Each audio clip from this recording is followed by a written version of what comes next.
You're live. We are live. Good morning, everyone. It's so funny. I start with that. We are live every time. It's just that it's such a surprise to me when I see that red button. And even when I see the red button, which tells me we're live, I still doubt. So, are we really? Or is this computer just trying to fool me? So, good morning, everybody.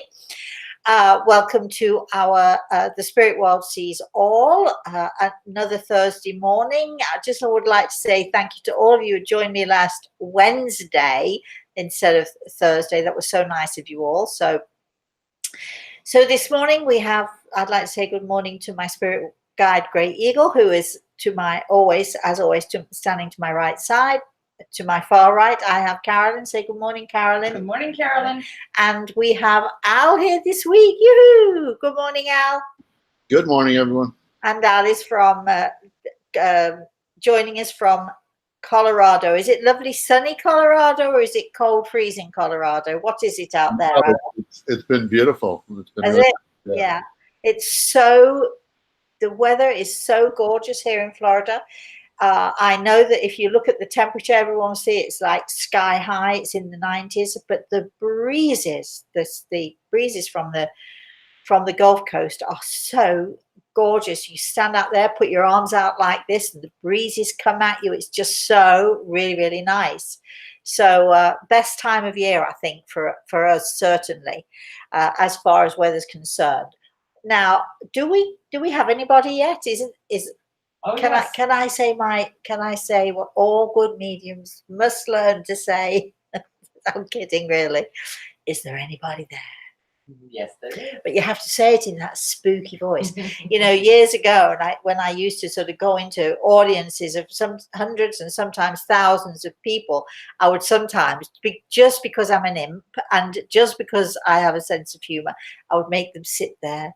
I'd make them put their hands up on their laps like this, half close their eyes, and I would have them say in this like soft, sort of almost spooky voice, is there anybody there? And some of them didn't realize I was kidding. I had a lot of fun. Used to have a great deal of fun. I make that sound as if I don't have fun anymore. And of course I do. We are so looking forward to your questions. Do I have anything to tell you this week? Let me see. I do. My daughter's not feeling well, so any healing you can send to her is she's had a temperature for the last 3 or 4 days. But my grandson was sick the week before, so I think she caught something off of him. Aren't children wonderful? Don't they give you these wonderful gifts?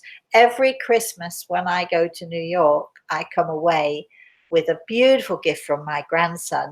He always has a cold when I get there, and I always bring it home with me. But unfortunately, when I get the cold, it turns into some horrible bronchial pneumonia or something like that. Anyway, why am I talking about awful things? Why don't we just go to questions? Let's have your questions and let's see what we can do with them. Carolyn, who have we got? Good morning, Yolanda. What is the best way to channel my dreams that I have of people? Some have passed and others are still living. I dream about a lot of people and events.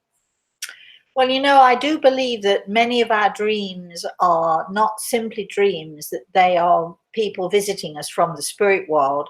But we do know the difference, because when we awake from a dream such as this, it feels so real to us, and so we're so connected to it that we know that somewhere in our dream state we've had an experience, we've met someone in the spirit world, we've received some kind of a message or some sort of a hope from the spirit world, and we just know. We'll often say, that dream was so real, and then you start to doubt, but it was only a dream, but it was so real, and you go back and forth like this, and this is when you know that it is more than just a dream. It is a reality. You've had some sort of a visit or connection with the spirit world.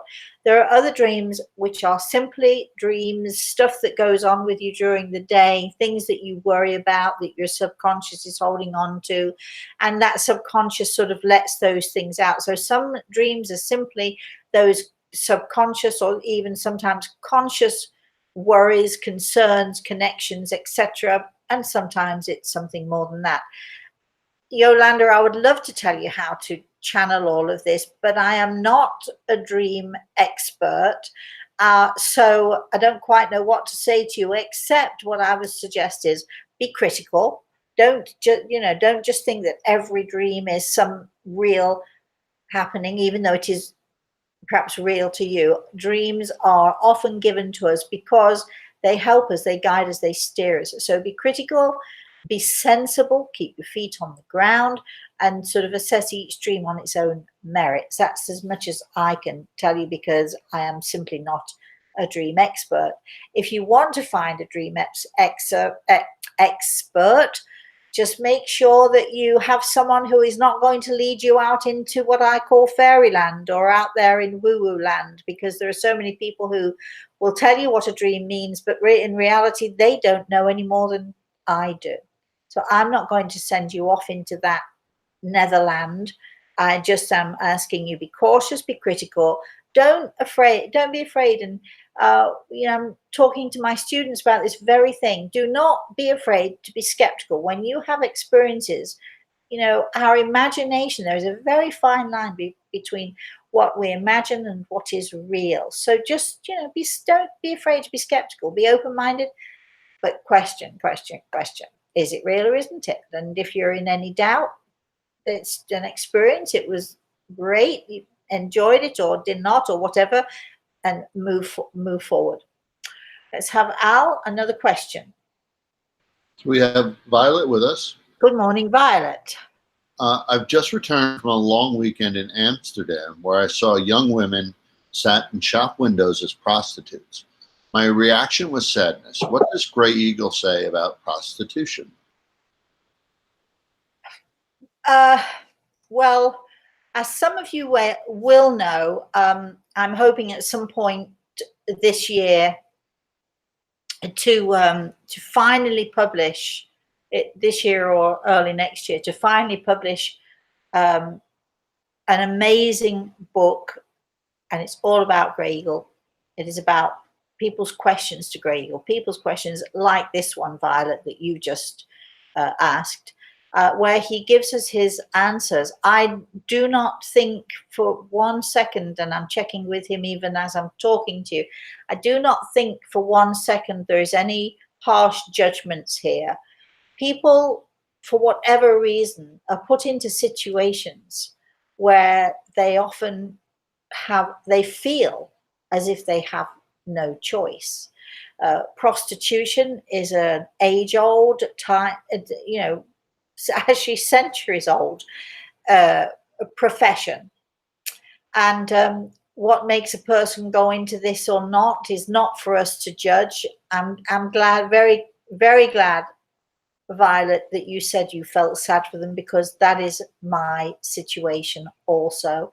I don't think any man or woman, and I say man or woman because there are male prostitutes also, I don't think any man or woman would willingly, gleefully, joyfully run into this profession willingly.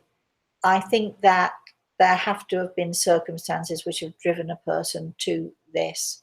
And I know that Amsterdam is a very free-thinking society. I have nothing wrong with that, either. But rather than allow people to display themselves, it would be nice if, I don't know, the government or somebody, there were organizations that were designed to not to judge, but to help people to get out of these situations if that is what they want to do.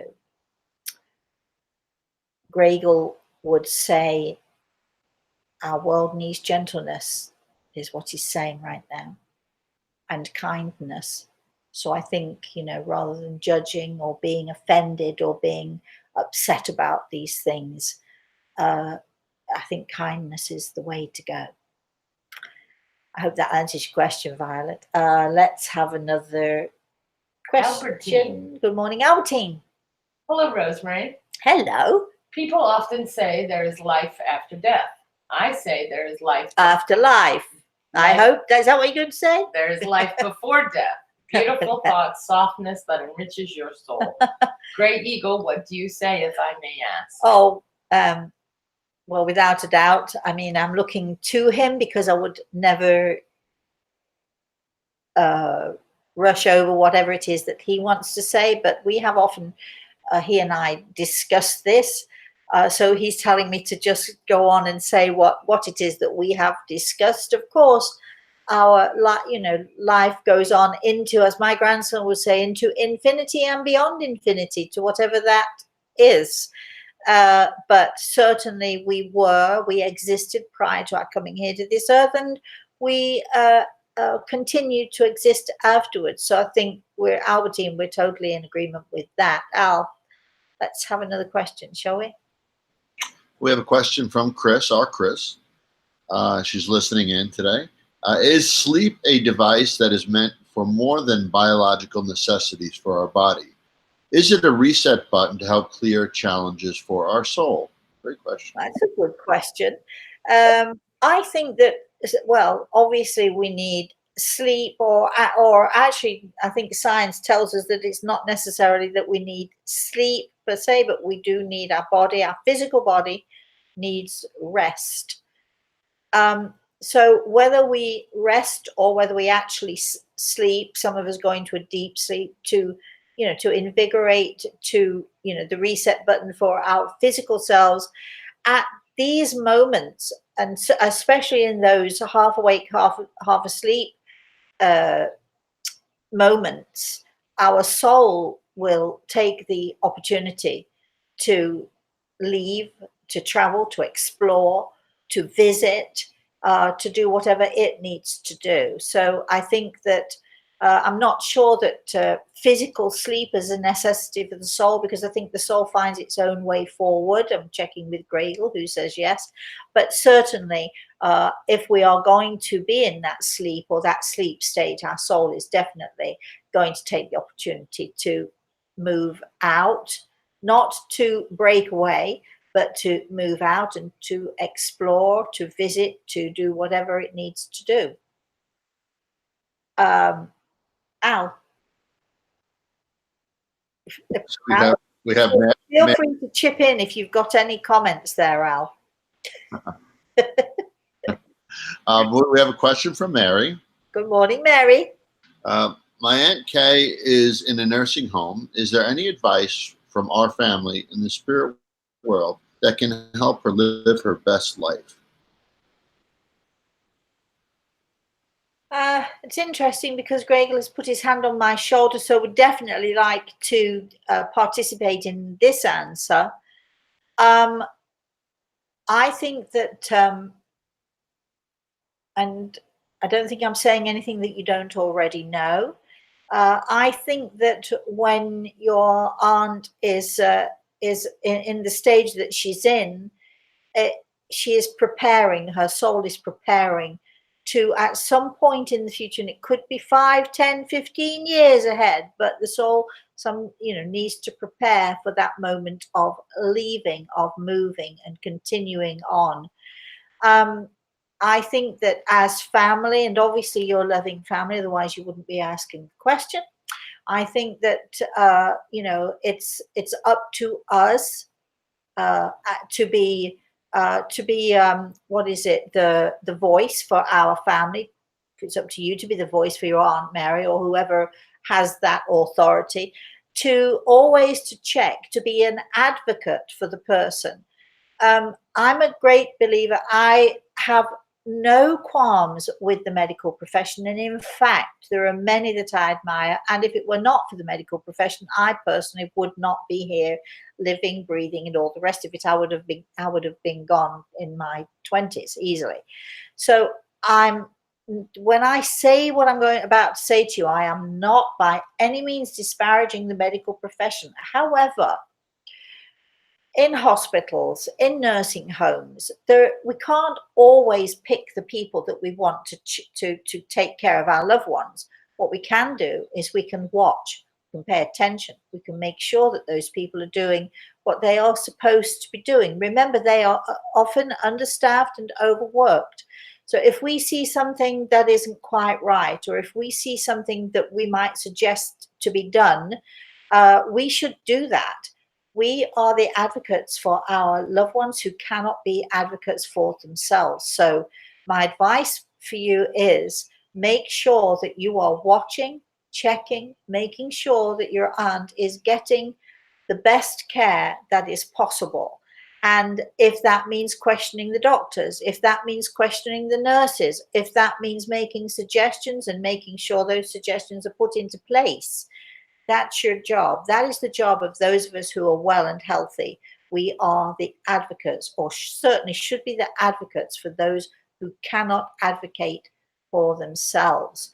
As for her soul, I'm told she's beautiful. So I think she's had a bit of a tough life, and haven't we all? I mean, you could say that about anybody pretty much. But Gregor tells me she's a sweet soul. I would not like to get on the wrong side of her, however. I think she's got a bite. I'm laughing the way that he's describing her. But remember, all of you out there who have your loved ones in situations where they cannot help themselves, it is our job, therefore, then to help them.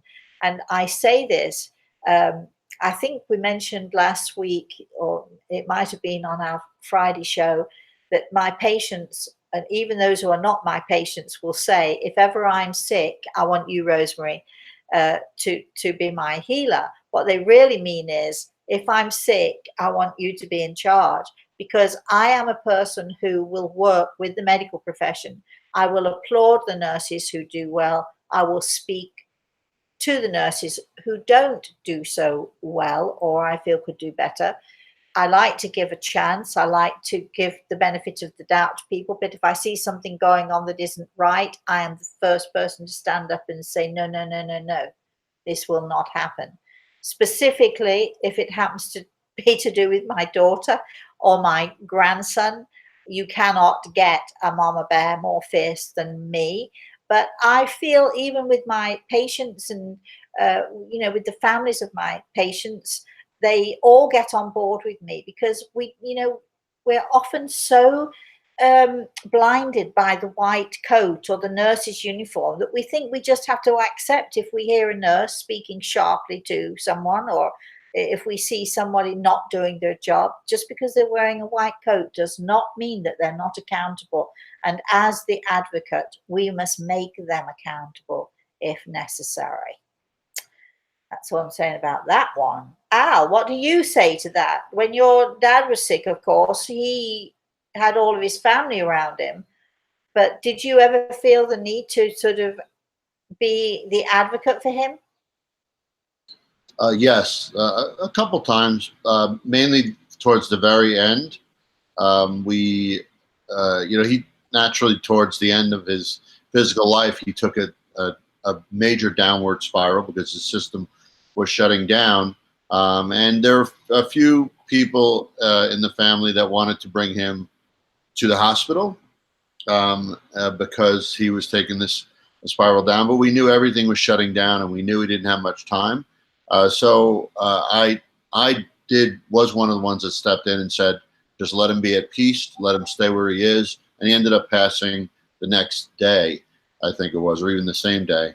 But sometimes you have to go with your gut and understand that while doctors know what's best a lot of the time, you also know whoever it is that you have in the hospital better than anyone else. And just really pay attention to that piece, but also listen to the advice of doctors. But listen to your soul, as you would say, right? Listen to your instincts, listen to your soul. I remember my mother years ago, when she was in hospital and everybody said she was dying. The doctors said she was dying. The nurses said she was dying. Everybody said she was dying. All of my family said she was dying. And I knew she was not. I was the total odd one fighting against all of these people. And, at some point, the nurses, we were all around the bedside. The nurses cleared us out because they said they wanted to give her a bath. At this point, my mother was completely unconscious, out of it totally. And, And the last thing she really needed actually was a bath. I'm talking about a flannel bath, bed bath. Anyway, I just because they cleared us out, remember, just because they say to you, you need to go, does not mean that you need to go. So I stayed, and I said, no, I'm going to stay here. My family thought that I was just interfering unnecessarily, of course. And I thought that I was interfering for necessity. And I noticed that they were, getting these shots ready. That got the needle. I said, "What are you doing?" Oh, well, this is to stop her from vomiting, and this is to help her to sleep. I've been there all day. She hasn't vomited, and she's asleep. So you don't need to give her that. No, no, no. We have to give her that. The doctor says, and so on. So I said, well, I am telling you, whatever it is that you are giving to her, you need to stop. If it had been medication because she was in pain, that would have been a whole different thing. She was totally unconscious. She was slipping away. She was getting weaker and weaker. And I had to go and sign papers. I had to talk with the doctor. And I said, whatever it is you are giving her to make her more comfortable, they kept saying to me, makes her more comfortable. She's out for the count. She's perfectly comfortable. She's not vomiting. She's out for the count. And so I didn't tell my family. I just went ahead and did it because I did, because I'm an interfering person, and I fight for my patients, whether this is my mother, my sister, my brother, whoever it is. I fight for my patients. And the next morning we walked in to the hospital. My sister called me. She said, "You've got to come. You've got to come. So what's going on?" And when I walked in, my mother was sitting up in bed and shouting and shouting and saying, when I walked in, there she is, there she is. She saved my life. And the truth is that they were giving her so much medication that there was no way she could fight it. Now, I am not advocating that you should go against all doctors and all medications, but pay attention to what you're saying. If somebody says to you, well, this is to stop her vomiting, but she hasn't vomited for over 24 hours, question it. But don't be afraid to question it. And, if we take her off the medication and she starts vomiting again, put her back on it. But be the advocate for that person. My mother lived for a good 10 years after that. Whereas the hospital, everybody had said, oh, she's dying and there's nothing we can do. And we all know that that happens. However, again, I will say before we end this subject, the medical profession is often overworked, understaffed.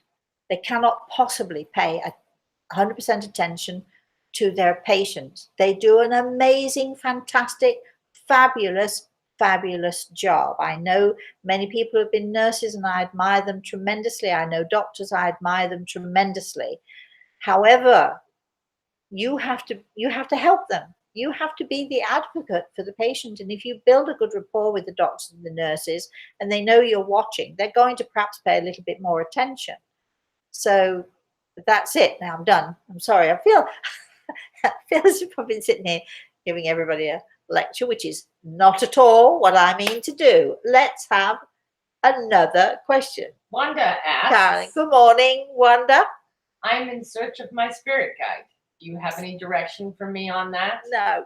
A relative? Yes, I do. I'm saying no. I think that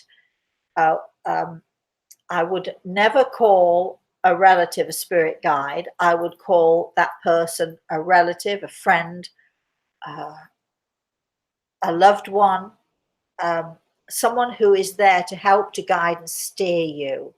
So be careful of your use of words, because you can. There was more to that question. Oh, just so you know. Go ahead. When I search, I see. Sorry, did I jump in? So sorry, Wanda. I'm very sorry. When I search, I see a childlike chubby Buddha. Laugh out loud. Not sure I am on the right path. Don't think so. You might see. Let me see, Wanda. I'm talking to Grey Eagle here. You might see a short, plump, little lady with shocking white hair. Really, that white hair. I'm just checking that I've got this right. I don't think she's a Buddha, but you might, if you sort of catch brief glimpses, you don't see her properly, you might imagine that she would be. but I think she's your family. I do feel that you have a lot of people in the spirit world who help and guide you, but be very careful with your words, darling, because you don't want people to think you're cuckoo or crazy, do you? You'd like to be taken seriously. So learn to use the right language. I'm not saying that in criticism of you. I'm just saying that to try to help you, because when we start on this path, we'd like to talk to people who, we like to talk to people who'd like to talk to us and like to listen to what we have to say. The more crazy we sound, the more people are going to shut off from us. So if we can use words that other people do understand and are less likely to think as crazy. I know this because this is personal experience of mine. People do look at us, those of us who see, who sense, who are aware, who want to be even.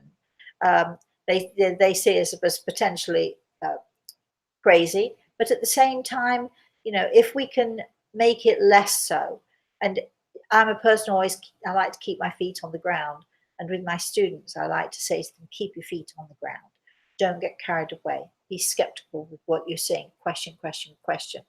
I know that people like to read my books and say, oh, I've had the same experiences as Rosemary. Just remember though that in that book, whatever that book is, and no matter what size that book is, whatever it is we talk about in that book and whatever stories we tell, there are 1,000 more that we do not have room for in that book.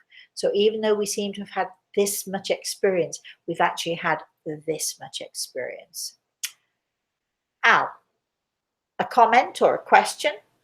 So we have a question from Vicky. Good morning, Vicky. Hello, Rosemary. My daughter is graduating high school Saturday. Oh. And I would like to know if her sibling that passed will be there with her. I was told by my coworker that she got a sign that yes, it will happen.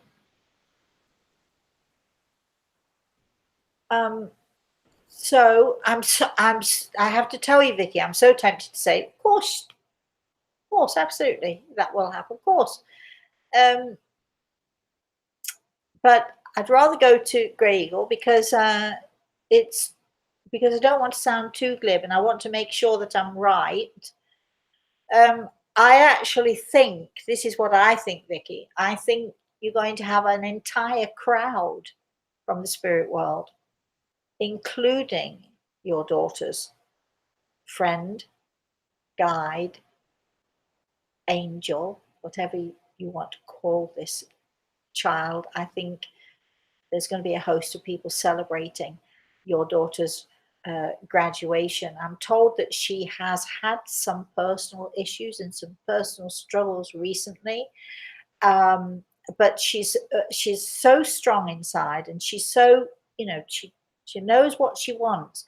So if you could also give her a message from all of your family in the spirit world, that whatever this young lady decides to do in her life, she will have the ability to do it. So she's got a guiding light surrounding her without a doubt. Wow, very nice. So you're going to have a whole crowd from the spirit world right there. So you might want to sort of plan a party later. Music, dancing, whatever. You might want to plan a party later. Just remember that all of your loved ones in the spirit world will be celebrating this absolutely beautiful, perfect day, which has come apparently with struggles which have been overcome. We'd love some comments. Do we have any comments anywhere from anybody yet? Or Terry says that she is sending healing to your daughter. Thank you, darling. We have a question from Angela. Go ahead. Good morning, Angela. Just wondering if you see anyone around me. No, I don't. No, I don't actually, not at the moment, but that doesn't mean there isn't anybody there. It just means that right now in this moment, no. Al, any comments, any questions? We have a question from, it says Alongi21. I don't know if it's the name or not. Alongi. Hi, Rosemary and Carolyn. Sorry, Alina here. So Alina. Alina, good morning, Alina. I would love to know if anyone from my family or guides has any advice regarding the situation I'm in. I'm in a lot of stress. How's my family up there doing? I was actually going to say something similar to the last question. However, Grail has put his hand on my shoulder. For some reason, Alina or Elena, for some reason you feel, I'm told by Grey Eagle that you have been feeling totally inadequate. It's almost as if you feel that you've been, you know, and we've many of us been in this situation. It's as if somebody's pushing you down, pushing you down, pushing you down, trying to keep you down, trying to keep you down, pushing down. Whether it's your circumstances, I think in some regard there's some health issues as well.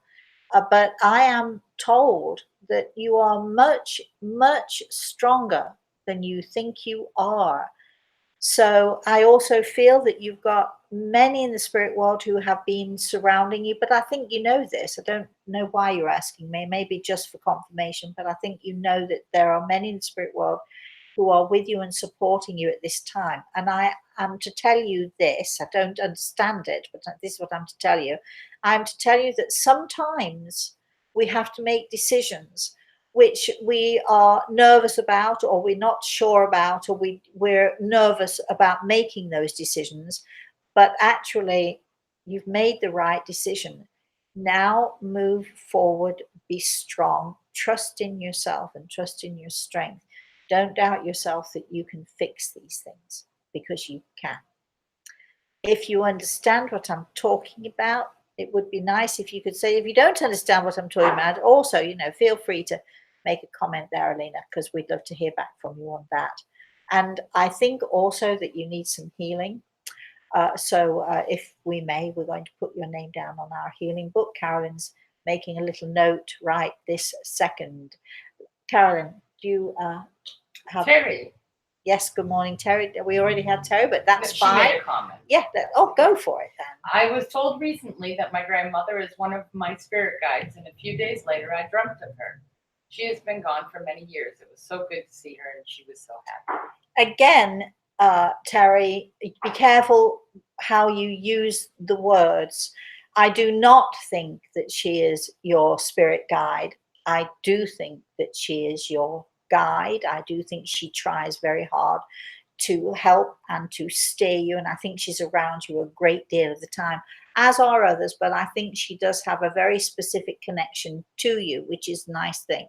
A spirit guide, try and remember, everyone out there, spirit guide is someone who is a highly evolved spiritual entity, having eons and eons of experience in the spiritual world and spiritual connections.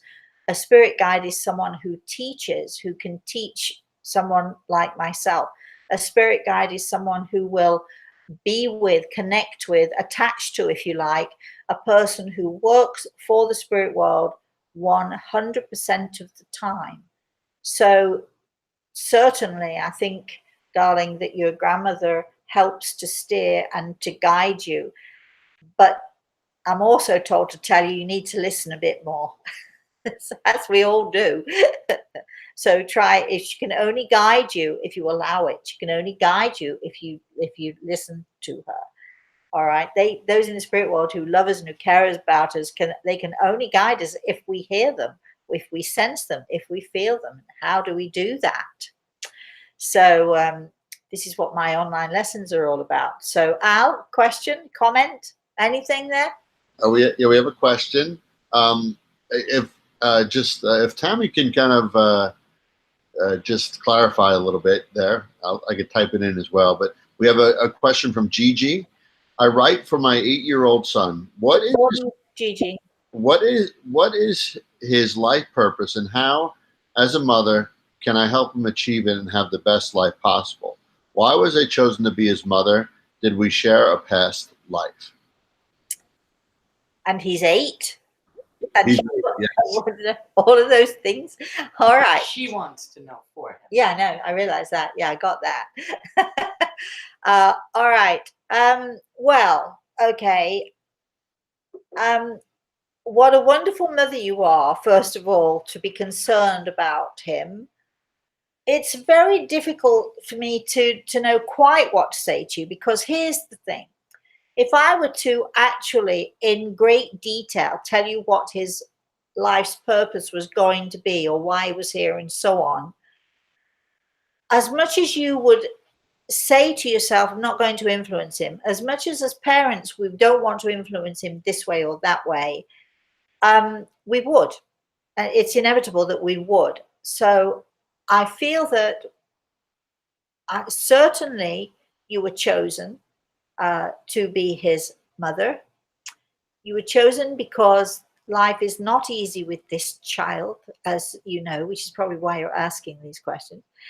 But be there for him as and when he shows certain attributes. Encourage him in those attributes.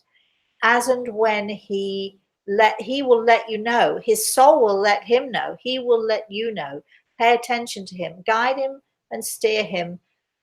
Grey Eagle is saying specifically, as parents, we guide and steer our children in the ways of kindness and in the ways of gentleness, because this is what will help him to blossom, and this is what will help him to grow, and this is what will help him to find his path.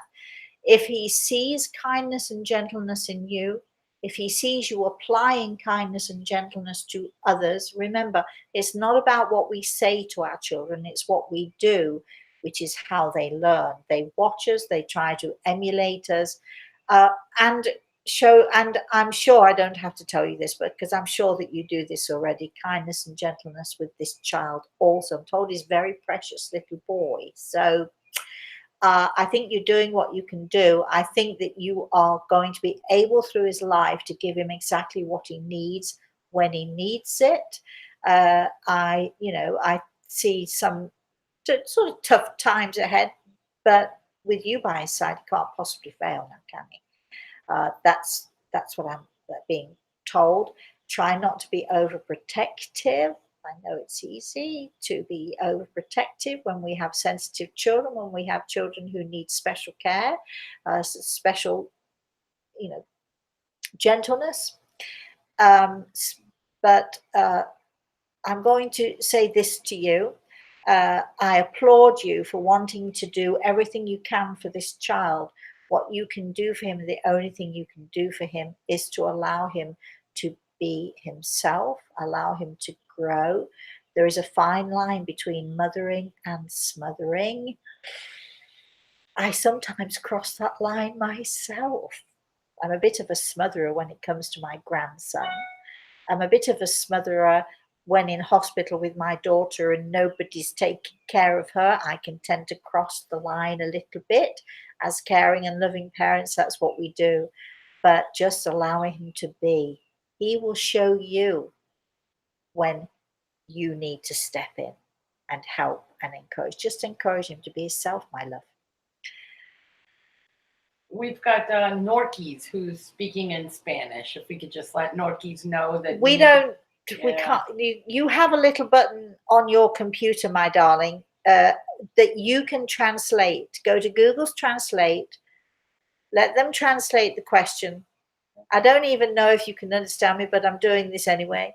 And because none of us speak Spanish well enough to understand. So if you have a question and it's in a foreign language, you need to make sure that it's translated. We will not do that. You need to translate it and then let us have it.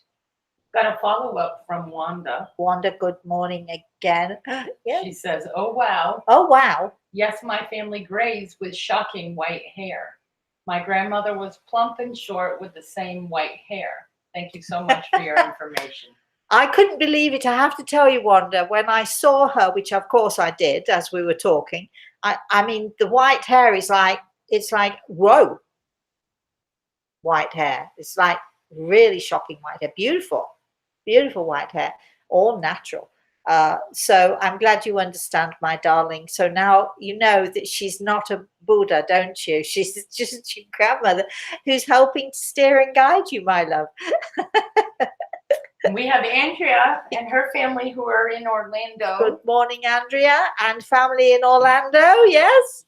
Rosemary, I explained in my email about my daughter's situation since the food poisoning last year.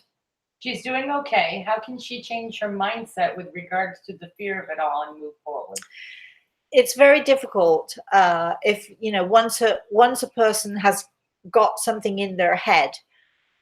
It's very difficult to change that mindset. I'm going to advise you, Andrea, just look, first of all, enjoy Florida. I'm sorry you couldn't come to see us, but enjoy Florida and try not to be too tough on your daughter. At the same time, there is an element of having to encourage her away from this issue.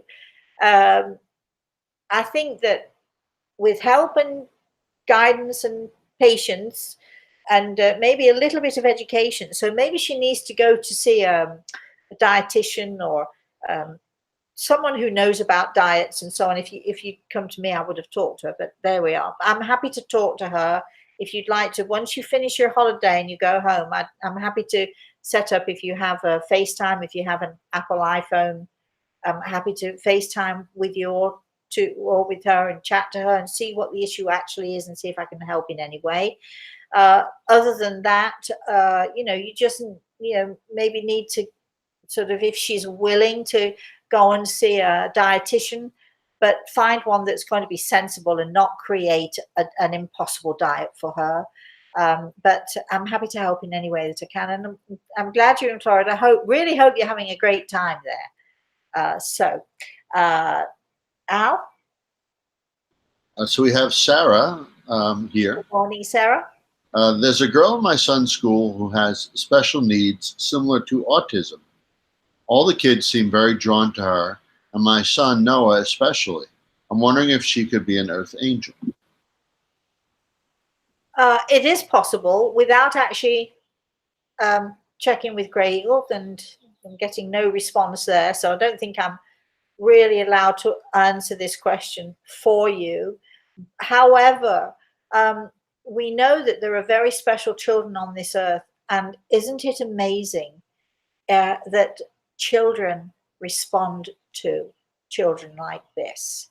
So it is possible that she's an earth angel. I'm sure that it's the case that she's come here to help us all to learn, to grow, to become more aware, to become more sensitive of who we are. And what a lovely boy you have. I'm interested because very often when kids form attachments like this, or they have what I would call a natural empathy towards people in with special needs, you might have a little budding healer on your hands there. Just pay attention. Don't say, please do not force it on him. Remember what I just said to the previous person we were talking to.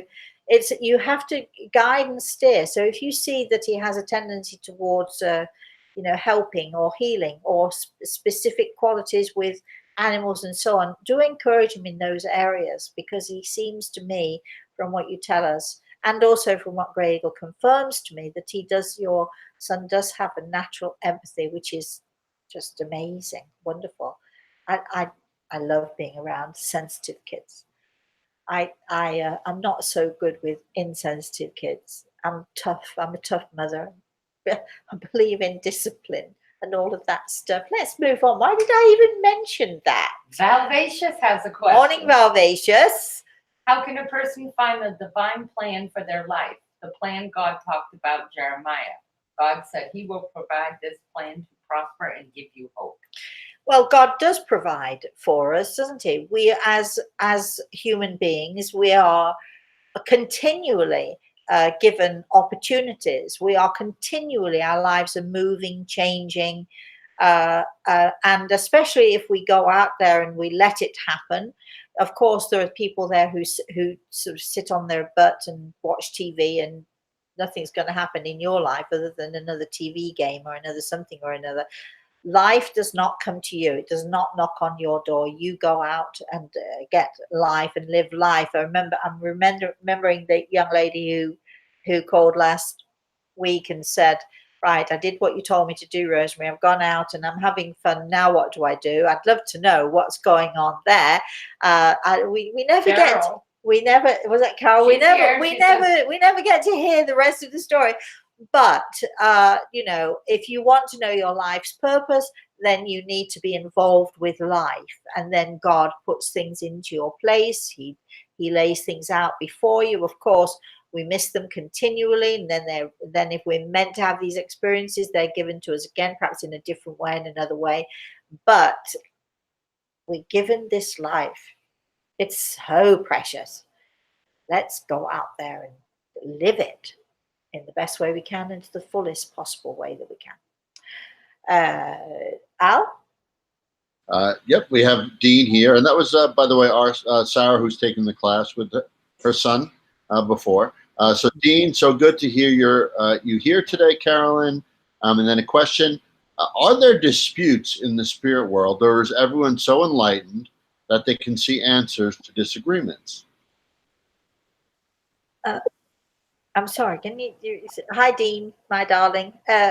Are there disputes in the spirit world, or is everyone so enlightened that they can see answers to disagreements? Gregor is really laughing at this question. I think it's a really good question, Dean, and you've obviously been thinking. Are there disagreements? Gregor says,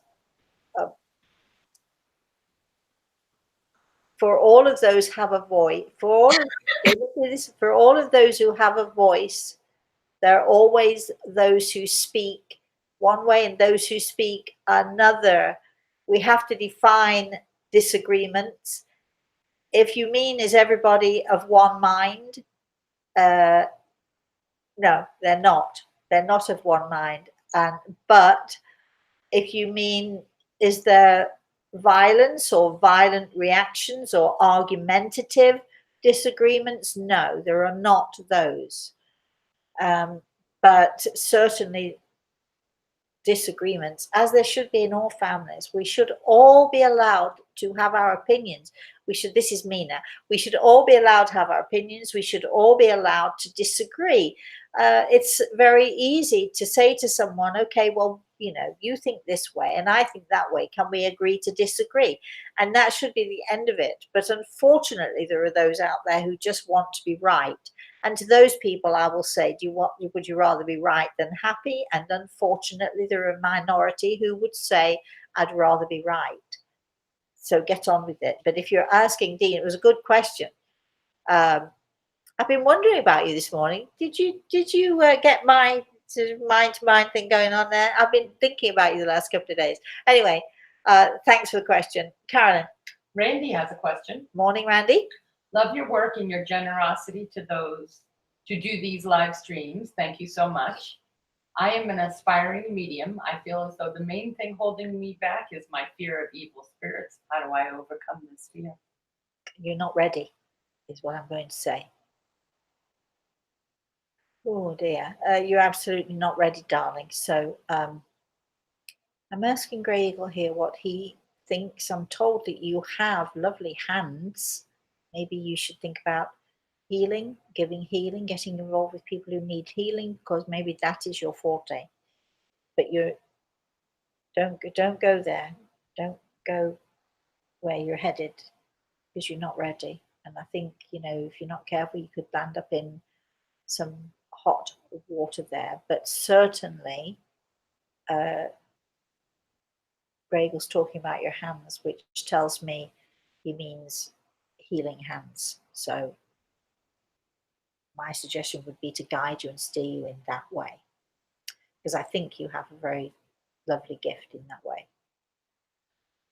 Follow up with Carol. Good morning, Rosemary. I don't mean to pry, my darling. She says, Rosemary, I know I said I was going to get out there and enjoy life, but health issues keep me home and in pain. Autoimmune disorder for years, trying to do what I'm supposed to do is like I'm getting worse. Help. Oh, we should definitely be sending you some healing, and if you'd like to email us, we can chat. Okay. Al. Yeah, we have a couple questions here that are a little tough to understand. Gianluca, if you could just clarify And Tammy, Carolyn, do you understand what Tammy's asking? I guess I could just ask it. Did the man I'll be with his mother come to me, or was it a dream she had? A message for him that needs to Oh, tell. I got what she means. You got it? Okay. Yeah, I've got what she means.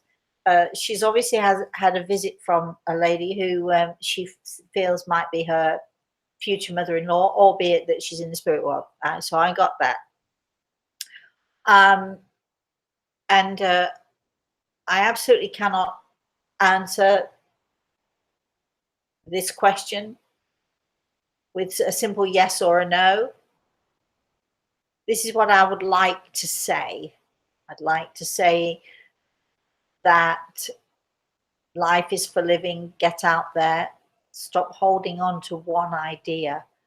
If you are more open-minded, and if you move within a group, or you join with people doing what it is that you'd like to do, your opportunities will broaden. They will go out. I actually feel that you have this one idea in your head which you want to happen, which means that if you have that one focus there, it means you're closing your mind to other things. And I'm going to say, don't do that. Open up and allow other possibilities to come in. Karen? We are still having difficulty understanding what Gianluca is trying to say, and I'm very sorry. We can only help you if you write to us in English. It is in English, but it's broken yes. English. So we're so sorry, my darling. Luann has a question. Luann, yes. Good morning, Rosemary. My mother-in-law's name was Rosemary also. Oh. Is she still around us now? Is she? Was that the question? Yeah. Well, of course, with a name like this, what can I tell you? You know that rosemary is for remembrance. It's also rosemary. They used to take bunches of rosemary years ago and sort of pin it up on the door jamb, as before you walked into the lintel of the door. They used to pin it up with garlic, of course, as well, because it is also known, or was known for many, many years, as that little herb that would keep the witches away. So I always think that I keep the witches away, keep the evil away. Garlic keeps the evil away also. So is your grandmother, you didn't really want all of that information, did you? But yes, she is. And you know that. So you're just having the confirmation from me, yes. Al. So we have Kitty here, our Kitty. Good morning, Kitty. Can we or should we pray for a healing for ourselves? Doctoring doesn't seem to help. Without a doubt. Without a doubt. I encourage all of my healers and all of my students, you have to give of yourself first. I advocate selfishness. I know that, that seems like a strange thing to do. I don't mean that people should be selfish to the point of walking all over everybody else. I don't mean advocating selfishness to the point where you ignore completely other people's feelings. But certainly, if you cannot give to yourself first, how are you going to be able to give to others? And if you cannot give to yourself first and give healing to yourself first, how can you possibly help anyone else in your life? You have to be well and healthy and, feel strength within yourself before you can go forward and give other people strength. So I think it's very, very important that we give healing to our own selves. Carolyn. Yes, we have got. I'm sitting here Carol. Bated breath in anticipation here. That's because Carol is asking for the email. Randy says that is alarming. Thank you for the information. I greatly appreciate your insight. I will take your advice in full. What is alarming? He was saying that he believes he's a medium. Yeah. So he or she, we don't. Do we know if it's a man or a woman? Don't be alarmed, Andy. Randy. Just be cautious, my darling. I don't want you to feel frightened by what I'm saying to you. I'm suggesting caution and care. you know, so many people are told you can do this or you can do that. The person who's telling you is saying these things without thought for what that might mean to you or what it might do to you. So be very cautious, be questioning, do not afraid to be skeptical, and most importantly, do not afraid to be skeptical of your own self. The only way that I was ever able to come to the place that I'm at was because I questioned myself. I questioned my experiences. I questioned what I saw. I questioned what I was about to say to me. I still do that. People are amazed at me when I say this, but I can assure you, I am without a doubt one of, if not the most skeptical person that I know. I always apply the 3-time rule to things, but even that, sometimes you have to just stand back and be skeptical. Is it sensible what is happening? Have I got my feet on the ground? Is my subconscious playing tricks on me? Because our subconscious does that. Is my need to see, is my need to feel, is my need to be aware, encouraging my imagination? All of these things. So I'm just advising, darling, just be cautious. Al? So we have Valvacious here. Salvacious again? I woke up at 4 and turned on TBN. The preaching was restoration. Stick out your hand like Jesus told the leper. Now I ask for desire. I ask for restoration of my job. Do you think it will come?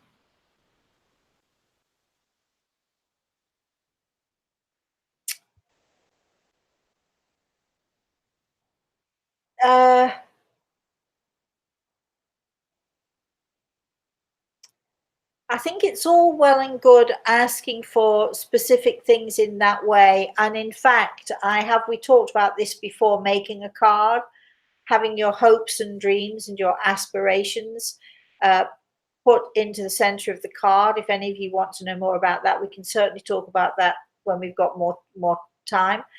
But restoration of your job, I would say that you would be much better and much happier and much more inclined to success if you asked to be for a job or work of some kind to come to you that will make you satisfied and make you feel, you know, worthy. That's what, if in your place, that is what I would ask for. So not necessarily restoration of a job that you've had or have, but to be placed in a situation where work will come to you, a job will come to you in a way that is right for you and is good for you. Sally has a question. Yes. Hi, I don't feel my loved ones who have passed around me. Am I not seeing the signs? I've been going through a tough time, so maybe I'm blocking their energy. Yeah, I think that when we're going through a tough time, I think it's very easy because it's like the black cloud is around us, and it's very hard for our loved ones sometimes to get through that negativity. I would like very much, darling, to put you on our healing list if you'd let us, and help you with that negativity. Once you sort of start to fight the negativity, and once you start to sort of lift that negativity and become more positive, I think you will have so much more ability to see, to feel, and to be able to communicate in one way or another with your loved ones in the spirit world. Can I just say this? Just because you can't see them does not mean that they're not there, because they are. Al, do we have a question? We're about to wrap it up. Any questions or comments? Can you see, Carolyn, any comments there? Anything going on that we... Garlic keeps everyone away, says Dean. You're right. And Nettie wants to know, is there sadness in heaven? Of course there is. That, moving on from that, anything else? Al? No, a couple more comments. Sally says thank you. Randy says thank you for clarifying in such great detail. Valvacious, yes, I will pray for my divine job. It has to be the best job for me. Yes, exactly. And a couple people are coming in with last minute questions, but there are numbers. So if they could either write in or ask you next week, right? So if you'd like to write in, you can email Rosemary at rosemaryaltea.com, and we'll read your question next week. Or you can just come in earlier on the show and make sure that you're first in line, because we do try to take first person, first come, first serve, so to speak. But we're, unfortunately, that hour went so fast. I don't know what happened there, but we're out of time. If you need to know more about me, again, Rosemary at rosemaryaltea.com. I am on Instagram. I am on Twitter. I am on Facebook. I'm all over the place. So you can check for me there. Twitter is the Rosemary Altea. Facebook, we have 3 pages. We have a healing page, and we have a page in my name. I couldn't tell you how to get there. Twitter, go to Rosemary. Is it Rosemary underscore? I don't know. Anyway, put in Rosemary Altea. There's only one of me. You'll find me there. And we're going to have a great weekend this weekend. We have my class and lessons, online lessons tonight, which I'm looking forward to very much. And I hope you're all going to manage to get there, all of those students who might be listening to this. And I think that's it. So if you want to know more about my books, if you want to know more about me, if you want to know more about what we're going to be doing in the future, again, email me, Rosemary at rosemaryaltea.com. And in the meantime, thank you all for joining me. And just please remember, life is short. Enjoy it to the best of your ability. And you know what I'm going to say, don't you? Please, please, please, would you all have a very, very blessed day. And I missed out a very there, so I'm going to say it again. Would you all have a very, very, very blessed day.